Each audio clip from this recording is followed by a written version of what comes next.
नमस्कार। स्वागत है आप सभी का एक संदेश भारत में। झारखंड में पंचायत चुनाव की सरगर्मी तेज और इसी कड़ी में अपने साक्षात्कार श्रृंखला के अगली कड़ी में हम पुनः पहुंचे हैं राहम पंचायत। और राहम पंचायत में हमारे साथ आज बात करने के लिए उपस्थित हैं श्री अरविंद पांडे जी। ये राहम पंचायत से मुखिया पद के लिए आने वाले चुनाव में प्रत्याशी के रूप में अपने आप को चुनावी मैदान में उतारे हैं। इनसे बात करके हम जानेंगे कि पिछले एक दशक में अपने पंचायत राहम में क्या क्या बदला इनके, जो इन्होंने देखा है, जो इन्होंने अनुभव किया है और क्षेत्र की जनता जो कह रही है, और आगामी चुनाव में इनका अपना क्या लक्ष्य होगा, क्या किस उद्देश्य के साथ ये अगले 5 साल यदि जनता इन पर भरोसा जताती है और राहम पंचायत के मुखिया के लिए ये चुने जाते हैं तो अगले 5 वर्ष यह क्या क्या करेंगे और अभी जनता को कैसे यह विश्वास दिलाएंगे कि आगामी 5 वर्ष आप हम पर भरोसा करिए तो हम आपके पंचायत के विकास के लिए अपना योगदान दूंगा। हमारे साथ उपस्थित हैं श्री अरविंद पांडे जी। आपका स्वागत है हमारे एक संदेश भारत। आप सबों का भी स्वागत है। खासकर भारत एक संदेश के माध्यम से आपने मुझे उस लायक समझा कि आज मैं अपने तमाम राहम पंचायत के जनता को आपके माध्यम से मैं अपना संदेश पहुंचा रहा हूं। ये बेहद खुशी की बात है। अभी दिसंबर से जनवरी लास्ट तक संभवतः पंचायत चुनाव संपन्न हो, तो आप जैसा कि पहले ही आपने दावेदारी पेश कर दी है कि राहम पंचायत से मुखिया के लिए हम चुनाव लड़ेंगे, चुनाव में उतरेंगे जन आकांक्षाओं के लिए, जनता के चाह पर आप क्षेत्र में उतरने के लिए तैयार हैं। तो ये किन परिस्थितियों में आपने पिछले एक दशक के पंचायती राज के व्यवस्था में 10 वर्षों का मुखिया का कार्यकाल रहा है, जिसमें 1 साल एक्सटेंशन भी मिला है एक मुखिया को, तो अपने आपके पंचायत में ऐसा कौन सा परिस्थिति रहा कि आपको लगता है कि नहीं, हमको चुनाव में आना चाहिए और जनता के लिए हमको चुनावी रण क्षेत्र में उतर करके जनता के भलाई के लिए चुनाव लड़ना चाहिए? देखिए, मैं सर्वप्रथम एक बात आपको बताना चाहूँगा कि आज राहम पंचायत का जनता के डिमांड पर मैं चुनाव मैदान में हूँ, जिसमें एक दशक से हमारे पंचायत में पूर्व प्रत्याशी हों या वर्तमान हो, मैं किसी का नाम लिए बिना ये चीज़ दावे के साथ कह सकता हूँ कि राहम पंचायत का संपूर्ण विकास आज भी नहीं हुआ है।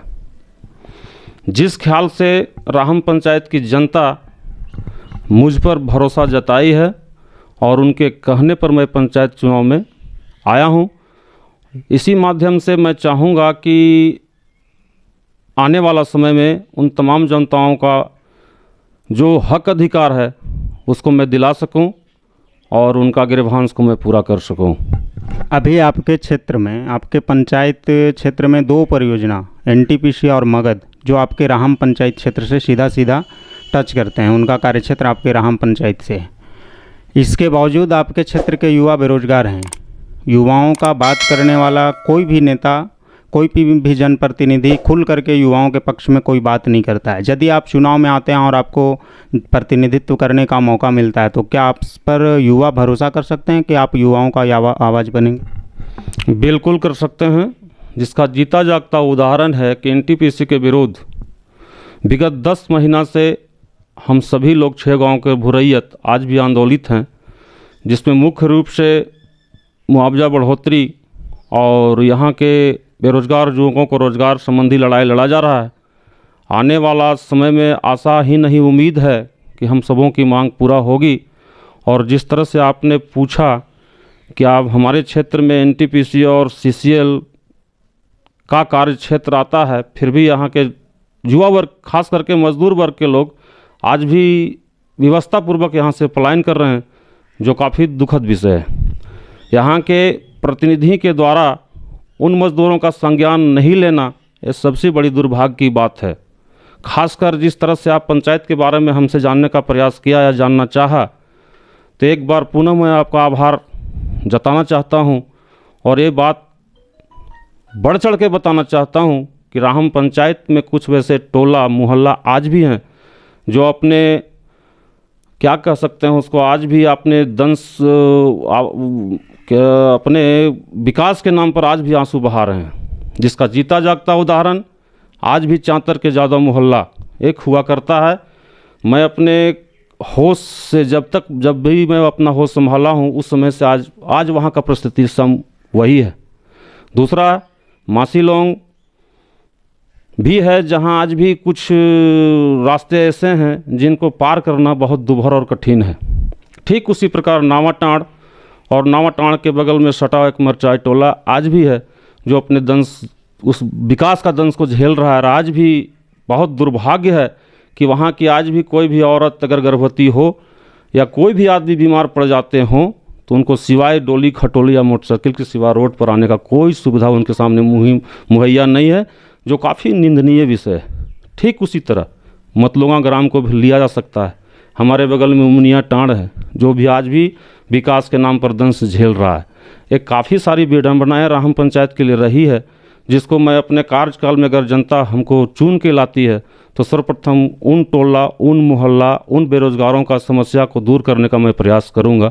यही उम्मीद के साथ मैं फील्ड में उतरा हूँ। तो आगामी जो आपका 5 वर्ष होगा, शायद जनता पर भरोसा करे तो आप चुनाव में विजयी हों, तो आगामी जो 5 वर्ष होगा तो क्या अगले 5 वर्ष में आप जो समस्या बता रहे हैं पंचायत में, क्या यह समस्या का आप निदान करने के लिए अपना पूरा योगदान देंगे और क्या आपके कार्यकाल में यह समस्याएं समाप्त हो जाएंगी? बिल्कुल, मैं सतत प्रयास करूंगा कि आम जनमानस का जो प्रमुख मूलभूत सुविधा समस्या है उसको दूर करना हमारी पहली प्राथमिकता होगी।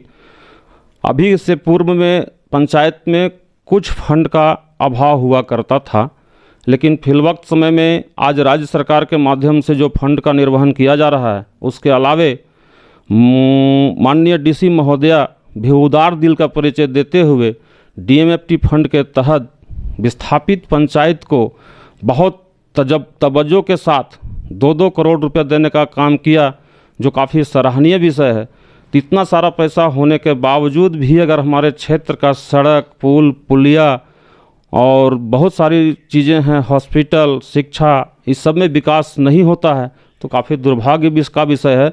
और अगर जनता मुझ पर भरोसा जताती है तो मैं आने वाला समय में मैं चाहूँगा कि सर्वप्रथम उस छूटे हुए काम को पूरा करूँ जिससे आज 50 साल से भी लोग वंचित हैं।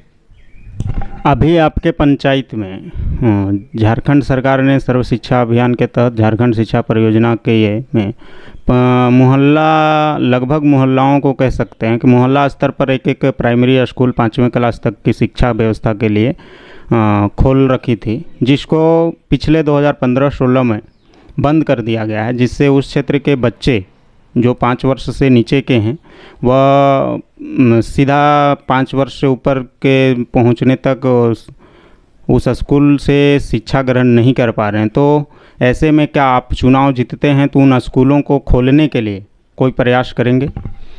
जिस तरह का आपके द्वारा हमसे बात पूछा गया कि 2015-16 में टोला वाइज नवसृजित विद्यालय चला करता था, जो फिलहाल अभी बंद है, तो मेरे संज्ञान में भी वो विषय नहीं है। चुनाव जीत जाने के बाद मैं दावे के साथ तो नहीं कह सकता हूं कि मैं उसको पुनः चालू करवा दूं या करवा दूंगा, लेकिन मैं जानने का प्रयास करूंगा कि किस परिस्थिति में उस स्कूल को बंद किया गया। आने वाले समय में बच्चों का शिक्षा पठन पाठन सुचारू रूप से चले, मैं इस पर ख्याल रखूंगा और प्रयास करूंगा कि पुनः उस स्कूल को चालू किया जा सके।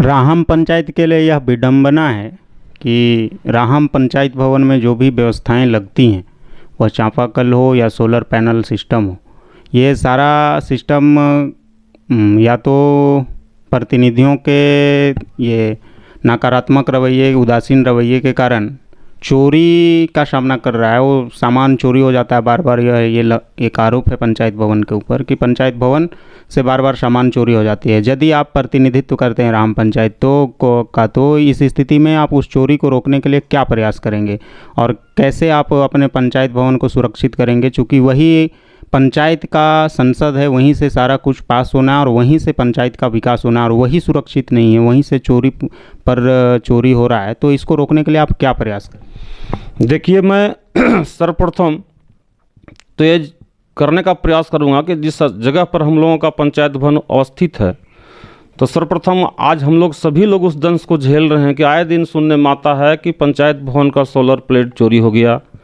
बैटरी चोरी हो गया। तो उसके पीछे बहुत सारा रीज़न है कि पंचायत भवन को सुरक्षित करने का हम सभी लोग प्रयास नहीं किए, जिसके कारण आज चोरों को मौका मिल रहा है।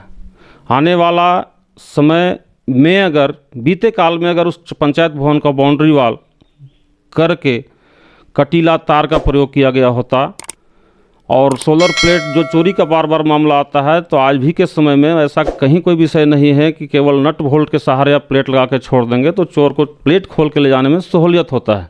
तो उसका पंचिंग सिस्टम है, उसको जाम करके रखें, उसका घेराव का व्यवस्था करें, तो चोर ऑटोमेटिकली चोरी नहीं कर पाएगा। जो काम आज तक राम पंचायत में नहीं हो पाया, जिसके चलते हम सभी लोग इसका दंश झेल रहे हैं। और अगर हम पंचायत चुनाव में आते हैं तो ये सब सारी समस्या को दूर करने का सर्वप्रथम प्रयास करेंगे। आपका पंचायत चूँकि आपका पंचायत 4 गांवों का है, राहम, लरंगा, शमीडी और मशीलों। यह चारों गांव लगभग कह सकते हैं कि यहाँ के युवा शराब के आगोश में हैं, शराब के लत में, एक शराब की बीमारी के ये तो यहाँ के युवाओं में है।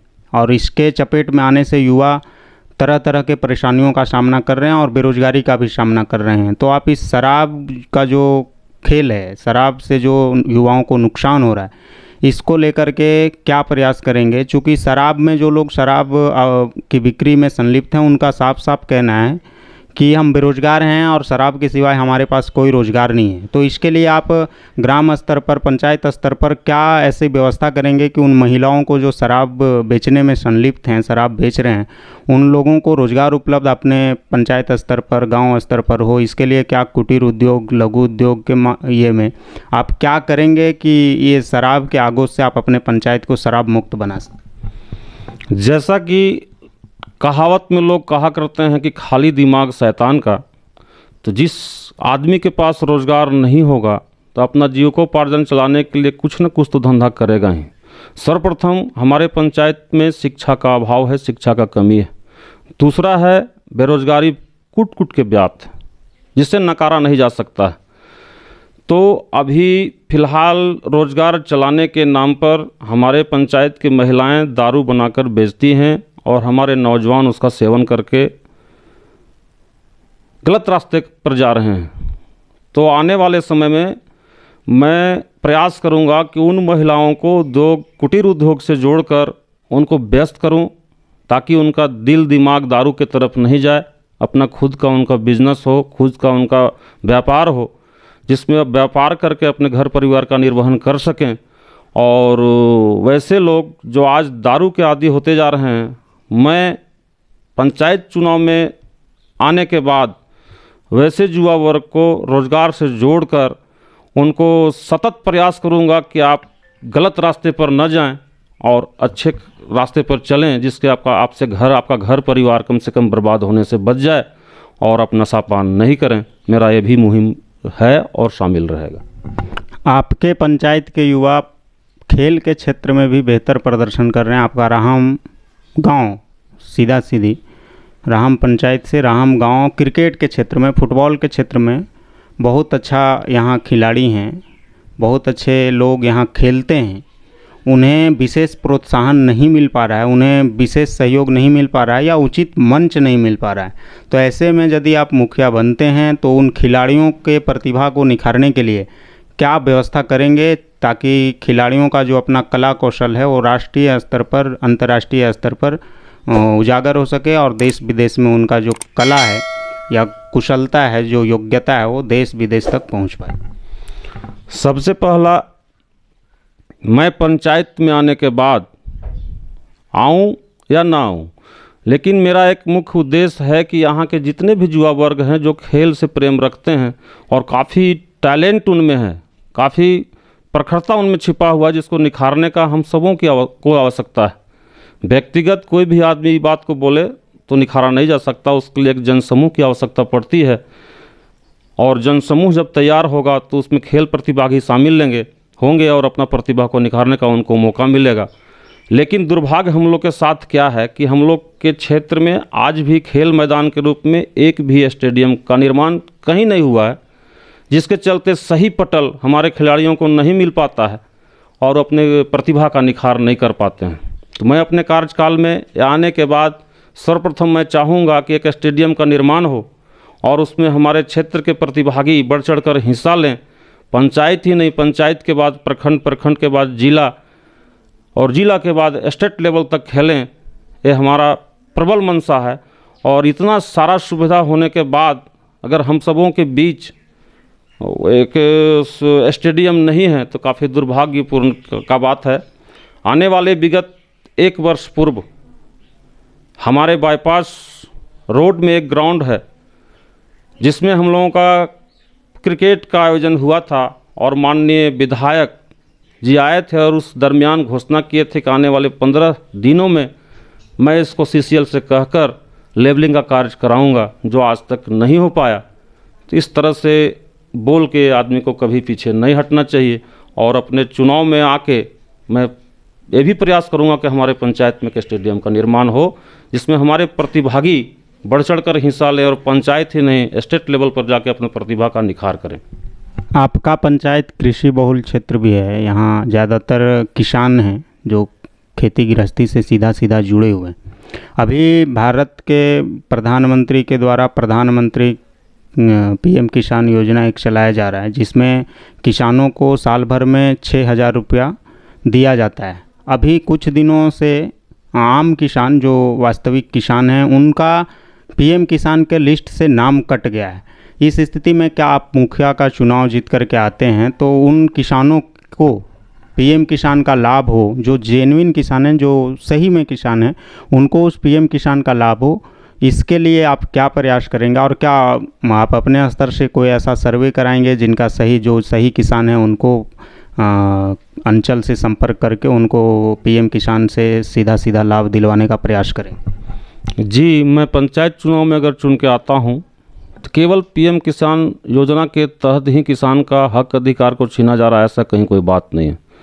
बहुत सारा विषय वस्तु है, चाहे राशन कार्ड हो, वृद्धा पेंशन हो, PM आवास योजना हो, अन्यत्र बहुत सारी चीज़ें हैं जिसमें बहुत सारे वैसे लोग जो बहुत जिनको आवश्यकता है उनका आवश्यकता का पूर्ति आज भी नहीं हो पा रहा है और वैसे लोग लाभान्वित हो रहे हैं जिनको उसमें नहीं होना चाहिए।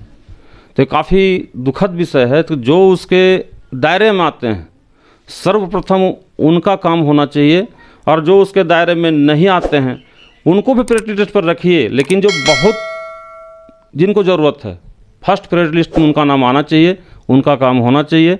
तो मैं आपको एक बार आश्वस्त करा देना चाहता हूं कि अगर पंचायत प्रतिनिधि के रूप पर मैं चुन के आने का सौभाग्य मुझे प्राप्त हुआ तो सर्वप्रथम मैं एक पुनः सर्वे करवाकर वैसे किसान जो आज तक अपने कार्य क्षेत्र में सभी हक हिस्से से वंचित हैं, तो मैं आने के बाद पुनः सर्वे करवाकर उनका अधिकार दिलाने का काम करूंगा और PM किसान योजना से भी जोड़ने का मैं काम करूंगा। आज का चुनाव, जिस चुनाव में आप रण क्षेत्र में उतर रहे हैं, यह चुनाव बहुत ही महंगा है और खर्चीला भी है, चूँकि समाज भी अपेक्षा करती है कि जो प्रत्याशी पैसा पानी की तरह बहाएगा हम उसके साथ जाएंगे। तो इन परिस्थितियों को आप किस नज़र से देखते हैं? आपकी दृष्टि इस पर क्या है और आप इसको ठीक करने के लिए क्या प्रयास करेंगे? जैसा कि आपने बोला कि अभी की परिस्थिति, अभी की चुनाव बहुत टफ चुनाव है, मैं इस चीज़ को मानता हूँ। लेकिन मैं एक सामाजिक कार्यकर्ता होने के नाते, एक गरीब किसान का बेटा होने के नाते मैं आज पंचायत के जनता के डिमांड पर उतरा हूँ और आज का लड़ाई रुपया और रूप का लड़ाई है। तो मैं तमाम जनता से अपील करना चाहूँगा कि आप दारू रुपया के पीछे ना भागें, अपने सही प्रत्याशी का चयन करें जिसमें आने वाले समय में आपके पंचायत का चहुमुखी विकास हो सके। आपके पंचायत के विद्यार्थियों के लिए जो आज राहम से टंडवा 7 किलोमीटर साइकिल चला करके पढ़ाई करने के लिए जाते हैं, 8वां क्लास तक आपके राहम में पढ़ाई की व्यवस्था है, इसके अपर व्यवस्था नहीं है, तो इसके ऊपर पढ़ाई की व्यवस्था के लिए आप क्या प्रयास करेंगे? चूँकि यहाँ के विद्यार्थियों को राहम में ही मैट्रिक तक की परीक्षा के लिए पढ़ाई करना पड़े, यहाँ से दूर ना जाना पड़े, इसके लिए आप क्या प्रयास करें? जैसा कि मेरे संज्ञान में है कि आने वाला विगत साल में राहम स्कूल का क्या कह सकते हैं उसको, मैट्रिक तक का पढ़ाई करने का सौभाग्य संभवतः प्राप्त हो जाएगा।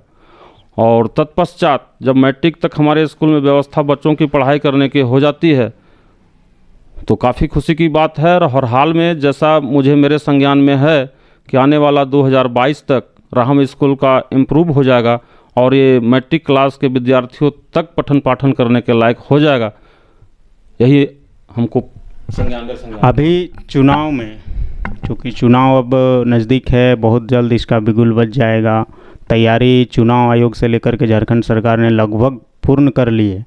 इस परिस्थिति में आप अपने पंचायत के मतदाताओं से क्या अपील करना चाहते हैं? मैं अपने पंचायत के मतदाताओं से एक बार पुनः आपके माध्यम से अपील करना चाहता हूं कि अपना मत का प्रयोग सही और सोच कर करें कि ताकि आपका मत का आने वाला समय में दुरुपयोग ना हो, और वैसे प्रतिनिधि को आप चुन कर लाएँ जो सुख दुख दिन रात आपके करीब हो, आपके हर कार्यक्रम में शरीक होने का उसको सौभाग्य प्राप्त हो, जिससे आपका और उन प्रतिनिधि का बीच का तालमेल बना रहे और आपसी जन संवाद भी चलता रहे और आप तमाम पंचायत का विकास सुचित ढंग से हो सके।